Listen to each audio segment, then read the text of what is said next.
I sometimes sit by my window in the early mornings, watching the sun rise slowly over the faint outline of the hills, and wonder where all the years have gone. 75 years is a long time to carry memories, some soft as cotton, some sharp as broken glass. But the ones that weigh the most are the memories of my son, Daniel. The boy I raised with hope, love, and a heart that never imagined he could one day wound me so deeply. I wasn't born wealthy. My late husband, Michael, and I built our fortune brick by brick, hour by hour, sacrifice by sacrifice. We started with a tiny grocery store, just 2 aisles and one old wooden counter. We lived behind the shop in a single room with a stove that only worked when it felt like behaving. But we worked. My goodness, how we worked. I learned every customer's name, every preference, every story. By the time Daniel was born, the store had grown into a modest chain, and we finally had a small house of our own. I raised Daniel in that house. I remember his little hands covered in jam as he ran through the hallway. I remember the nights he couldn't sleep, and I rocked him until dawn. I remember his first day of school, when he cried and told me he didn't want to let go of my hand. And I remember how proud I felt watching him graduate years later, standing tall, promising he would make me proud. For many years he did. Michael and I gave him everything we could, private school, college, support for every dream he had.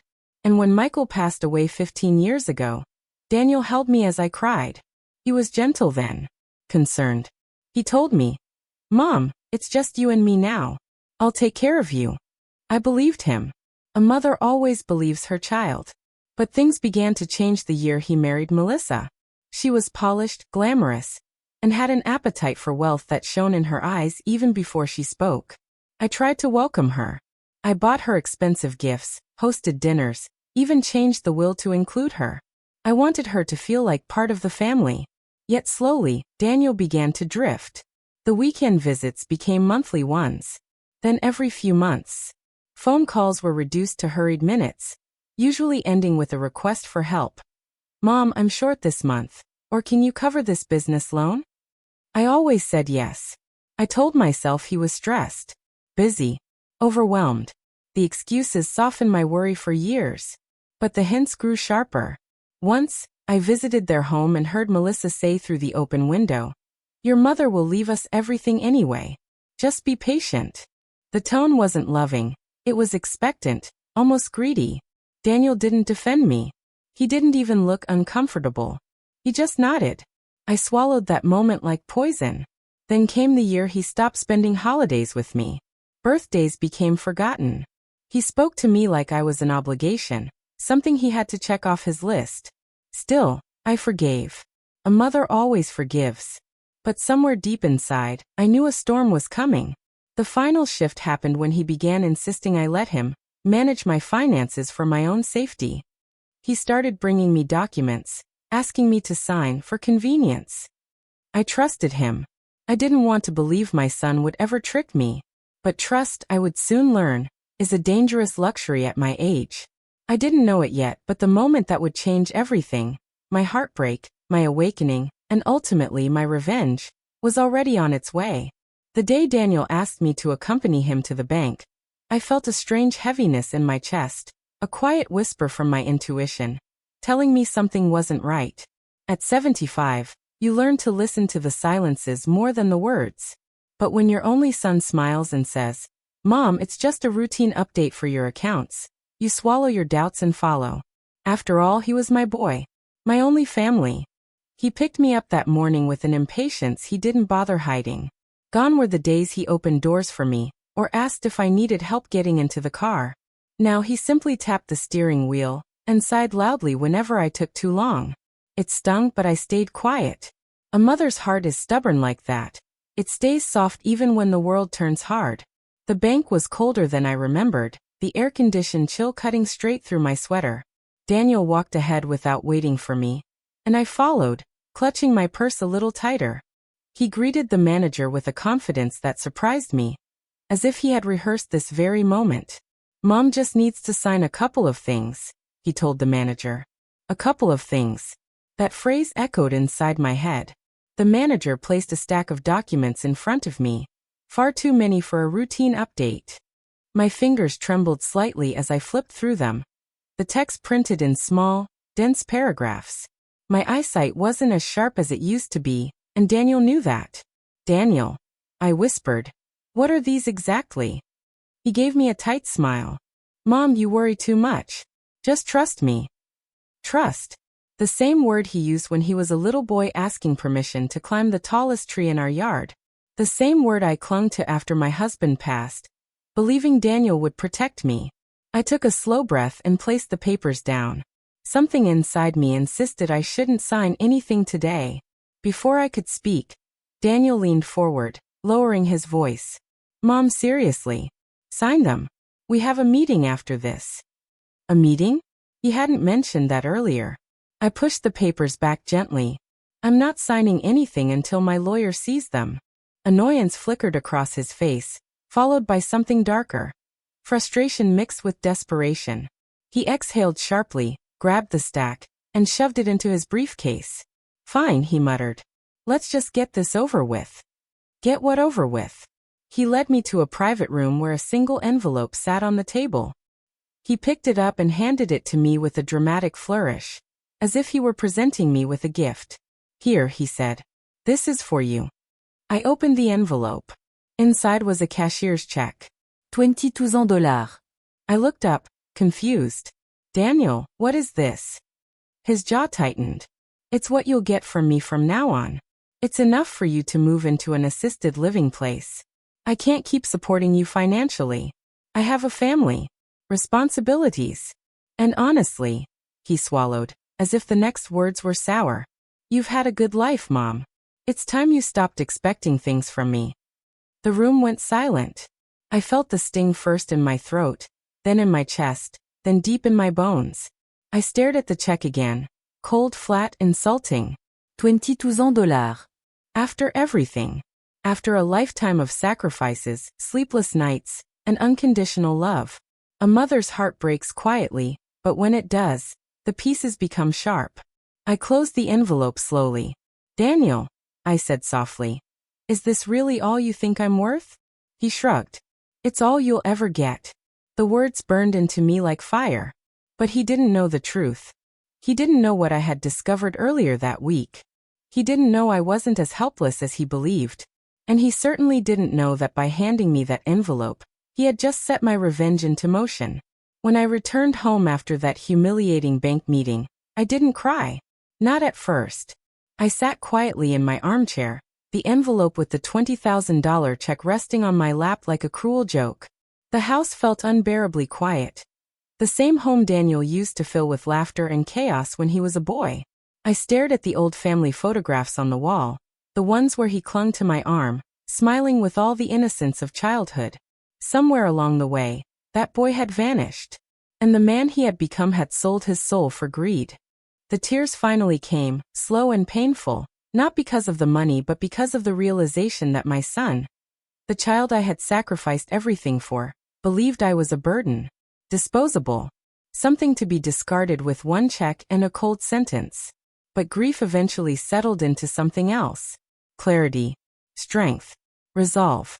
I stood up, walked to my bedroom, and pulled out the heavy wooden box Michael had given me before he died. Inside were the documents we had prepared together, a detailed estate plan, trusts, asset breakdowns, property titles, investment portfolios, and most importantly, the protection clauses he insisted we include. This is for your safety, he had told me all those years ago. Just in case anyone ever tries to take advantage of you. At the time, I laughed and told him. Daniel would never do that. Ah, how naive a mother's heart can be. I spread the documents across my dining table. The more I read, the more I realized just how wrong Daniel's assumptions were. He had always believed everything, every business, every property, every account, had automatically become accessible to him after his father's death. What he never knew was that Michael had placed the majority of our $5 million estate into a two-tier trust, irrevocable without my personal, in-person, audio-recorded consent. No signature hidden in a stack of papers could change that. No manipulation. No trick. I still held the power. And now, I intended to use it. The next morning, I called my attorney, Mr. Whitaker, a man who had known our family for decades. When he heard what happened at the bank, His voice hardened with outrage. He gave you a check, he asked. Yes. And told you that's all you'll ever get? Yes. A dangerous silence followed. Then let's make sure he's right, he said finally. He arrived at my home by noon. Together, we reviewed every document. We found the exact paperwork Daniel had asked me to sign at the bank. Buried in the stack was a cleverly placed form granting him limited control of one of my smaller accounts. He had been planning this for months, possibly years. Mr. Whitaker tapped the papers with his pen. He wanted to drain your account slowly at first, then eventually control the estate. But he underestimated you. I felt a strange mixture of sadness and strength wash over me. Then let's fix this. For the next several hours we worked. We rewrote the beneficiaries. We sealed the trusts. We transferred assets to people who truly cared. Nieces, charities, organizations for elderly women, scholarship funds for children from struggling homes. We added additional layers of legal protection that Daniel would never be able to penetrate. By the time we finished, the sun had already set. Are you sure about this? Mr. Whitaker asked as he packed up the documents. I nodded. My voice was steady. My son turned his back on me long before I turned my back on him. He placed the final document in my hands. Then tomorrow we show him. Tomorrow. I imagined Daniel's face when he learned the truth. When he realized he had gambled away his future for greed. When he understood that the woman he dismissed as weak had outsmarted him with quiet strength. He gave me $20,000. And tomorrow, I would show him what $5 million looks like, when it walks away from him forever. The next morning, I woke before dawn. I dressed carefully in my favorite navy blue dress. The one that made me feel like the woman I had always been, strong, dignified, untouchable. I poured myself a cup of coffee, savoring the warmth, the smell, the quiet triumph that pulsed beneath the surface. Today would be the day Daniel learned the truth. Today, I would reclaim not just my estate, but my self-respect. At the bank, I waited in the same private room where he had handed me that insulting envelope. The sterile walls and fluorescent lights felt different now. No longer a place of humiliation, but a stage for justice. Daniel arrived a few minutes late, already flustered, scanning the room as if he were expecting someone else entirely. He spotted me, sitting upright and composed, my hands folded neatly on the table. "Mom," he said nervously. I held up a hand. "Sit down, Daniel." He obeyed, and I noticed the first flicker of uncertainty in his eyes. The arrogance that had always shielded him was faltering. That alone gave me satisfaction. I slid a stack of papers toward him. "Do you remember this?" I asked softly, watching as confusion crossed his face. He reached for them, but I stopped him. "No. You will read them, every word." His fingers trembled slightly as he scanned the pages. Legal jargon, trust amendments, property transfers, irrevocable documents, each one a testament to the life he had tried to claim. And with every word he read, his face changed, from disbelief to anger, then panic, then shame. You can't," he stammered. I thought. "I know exactly what you thought," I interrupted gently. "That your mother is weak. That I would be fooled by your lies and manipulations. That you could take everything I built for your own selfish gain." He opened his mouth to argue, but the evidence spoke louder than words. He realized, at last, that not only had he lost the estate, he had lost access to it forever. The majority had been transferred to charities, nieces, and trusts that could never be touched by him. The properties he assumed would be his inheritance were no longer under his control. Every account, every asset, secured beyond his reach. You can't do this," he shouted finally, his voice cracking. "I'm your son." I looked at him with calm intensity.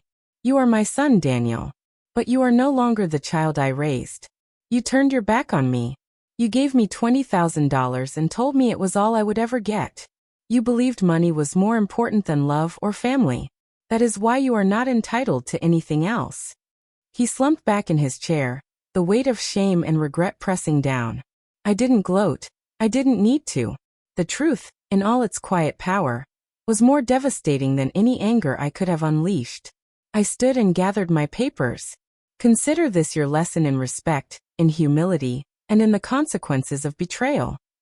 My voice was steady, unshakable. I won't say I'm sorry for taking back what is mine. You lost nothing that you truly earned. I walked out of the bank with my head held high, leaving him staring at the empty table, the envelope of $20,000 now meaningless.